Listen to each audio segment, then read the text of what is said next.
What's up, y'all? Talentscowt coming at you another video. I'm your host, Terrence Godfrey, and today I've got a half-baked, no due diligence done, potentially very lucrative business idea that I'm not going to do anything with.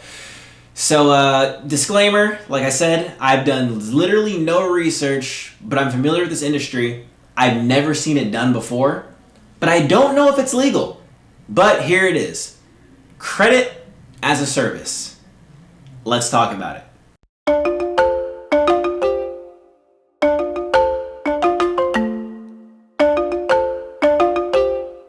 So a few months ago, I made this video about credit card piggybacking. I'll leave a card above, but pretty much what I outlined is how it works. So think of like it's an older family member adding on a younger family member as an authorized user onto some of their credit cards, assuming they've got good credit history, which will then transfer quite a bit of that good credit history onto that younger person who just hasn't had the time to build credit history themselves.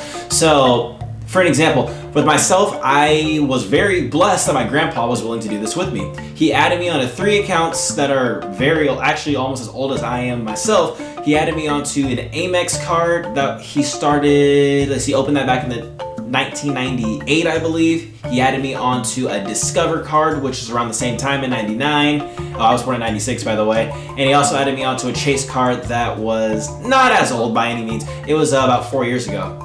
Super beneficial to me though, because even though I had decent credit, the oldest credit card that I have in my own name as the primary user, I got late 2016, so it's not even 4 years old yet. So adding on all of those additional cards really just expanded my credit history. Like, average age of credit really matters. Also, so does on-time payments. So those accounts, all of those on-time payments, now on my credit report, very helpful. And some of these cards, very big limits. I'm talking, $20,000 plus, which also helped out with my utilization. Well, I mean, not really, but the more credit you have available, the better, because that's one of the big factors in credit. The percentage you have used versus the percentage you have available, very big factor. So adding all those on there, pretty sick.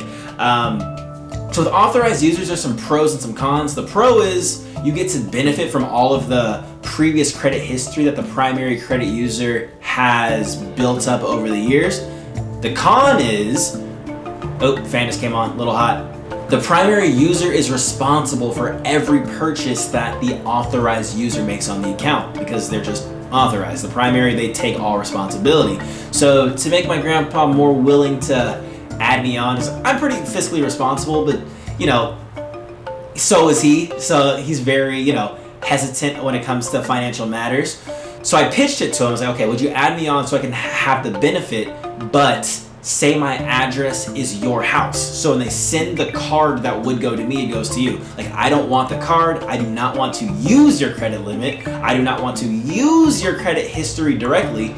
I just wanted to show up on my credit report so I get to benefit from it. So that's what we did, set it up, the cards went directly to him. I never saw them, but within 1 month it showed up on my Credit Karma and my Experian and my Wallet Hub, all the different apps. So it's cool to know how quickly it shows up on your credit report.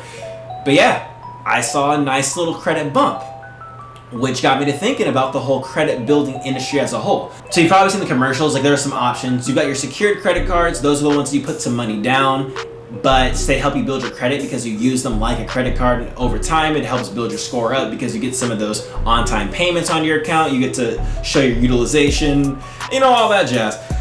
And another thing is about the credit builder loans that charge you a small percentage of interest, but the whole purpose is just so you can start establishing credit history.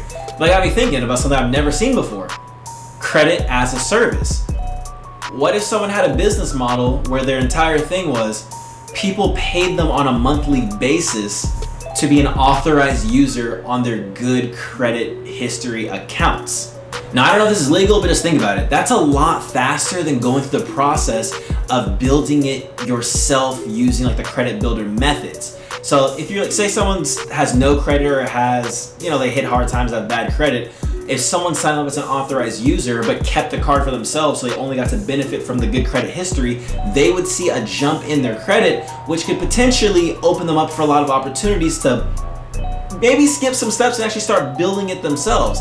Because I'm thinking a lot of, say like fresh college graduates. I know a lot of my peers did not start building their credit while they were in college, but then when it's time to leave and you got to go get a job, well, a lot of places that lease, they want to do credit checks. And if you don't have good credit history or no credit history at all, they just won't lease to you. Now there's always the option, like in worst parts of town, they will lease with bad or no credit. But for safer areas, at least from doing my own search, they tend to want you to have credit history. So this could be really beneficial to, like, say, new grads. They want to pay maybe $100 a month to be added onto certain accounts for someone that has had credit open for like 10, 15 years, which will really like boost them up so they're able to get their life started without some of like the struggles and some of the hassles. And like I mentioned before, like for me, it showed up within 1 month of being added onto the account. So if you could do this by a month basis, so think of it this way. So say someone's added on to, I don't know, like a really old Discover card that has like $50,000 worth of credit limit, and the person that has the account just keeps it at like a 1% utilization ratio. And just so you know, that's amazing. But if they did that, it would reflect on their credit report. They'd be able to lease, and they'd also to get credit cards in their own name and start building up their credit profile without having to go through the process of doing the secured card, then going to the introductory pretty trash card, then to the medium. They can just go straight to the process of like, okay, let's start getting the benefits. Let me build my own credit. And I have this opportunity unlocked because I'm on this other person's credit account for just a few months. And then when they don't want to pay anymore, you just let them know, okay, I would like to be taken off your account and I just won't pay. And then service done. Like, that's really cool to me, and I've never seen this business model before, and I think a lot of people that have established credit could really serve an underserved market and just really help out a lot of different individuals. So, like I said, I'm just some guy on the internet. Please do your research, check and see if this is a legal business model. I don't personally think I'm going to be doing it myself just because my credit history isn't that long, but I mean, it's pretty good. Hard to tell if it's good because of me or if it's good because of my grandpa. It was decent before he came on, but now that he's there, I don't actually know what's me and what's him. But I do have accounts with, no missed payments, really high limits, 3+ years of history. Maybe I could help other people out too. I don't know. But if anyone has any information about this, please drop the information in the comments below. I would love to start a conversation about that there. Or if you want to just email me at Terrence@talentscowt.com, TALENTSCOWT.com. That's my handle on my social media and all that jazz. If you check my channel, it's youtube.com/Talentscowt. Oh, also my website is live now, not too much on there, but check the link in the description. You can either type in Talentscowt.com or capitalistcorner.com. Talentscowt just redirects to Capitalist Corner. It's got all my different social medias, as well as, you can actually book me for consults. I help people out with like personal finance and like planning like their financial future and some of that stuff. I used to do it and I stopped. I do it again now. Also, if you want to do resume consults, if you're looking to get into tech sales, specifically SDR roles in the tech world, because I have done a lot of interviews and I have been offered over 100 offers now. It's like, I'm actually kind of decent at this. So yeah, consults, that's on the website. You can book me for 30 minutes or 60 minutes, or we can do custom times, whatever. And yeah, please be sure, throw a like for the YouTube algorithm, helps out the video. Subscribe, trying to grow this channel.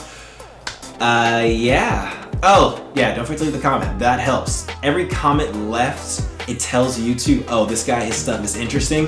So you could just say hi, literally just say anything, just drop a comment. You could even say how much you hate me. Like, any engagement is better than no engagement. Preferably positive engagement, I'd be very appreciative. But yeah, until the next time. All right, y'all. Peace.